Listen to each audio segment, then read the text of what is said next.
শফিকুর রহমানের আগমন উপলক্ষে প্রস্তুতি কেমন দেখছেন জানাবেন। ধন্যবাদ। আপনি জানেন যে নির্বাচনী প্রচারণা প্রায় শেষের পথে এবং আজকে মৌলভীবাজারের কুলাউড়ায় আসছেন জামাতের কেন্দ্রীয় আমির ডক্টর শফিকুর রহমান এবং উনার নিজ বাড়ি হচ্ছে কুলাউড়া উপজেলা। ফলে এখানকার যে প্রার্থী আছেন তিনি হচ্ছেন ইঞ্জিনিয়ার শাহেদ আলী, জেলা জামাতের আমির।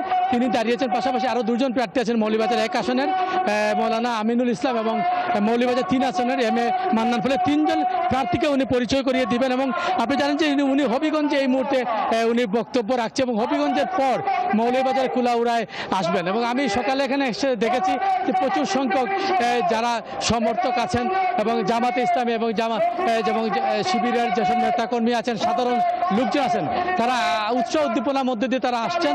এবং হয়তো আপনি দেখতে পাচ্ছেন যে এটা তো নবীনচন্দ্র উচ্চ বিদ্যালয়ের মাঠ, যেখানে লোকারণ্য, এবং হয়তো কিছুক্ষণ পর উনি হেলিকপ্টার যুগে হবিগঞ্জ থেকে উনি এখানে এসে নামবেন এবং তারপর সেই জনসভা বক্তব্য রেখে তিনি সিলেটের উদ্দেশ্যে রওনা দেবেন। এবং আমাকে নেতৃবৃন্দ যেটা জানিয়েছেন সেটি হচ্ছে মূলত 24-এর গণ অভ্যুত্থানের পর জামাতে ইসলাম তারা যেভাবে সুসংগঠিত হয়েছেন, তারা বিশ্বাস করেন যদি তাদের সমর্থন ঠিক থাকে তাহলে তারা মৌলভীবাজারে তারা 3টি আসনে তারা জয়লাভ করবে, এমনটা আমাকে এখানকার নেতৃবৃন্দ জানিয়েছেন। জি, ধন্যবাদ মিল্লাদ। আপনি খবর রাখতে থাকুন।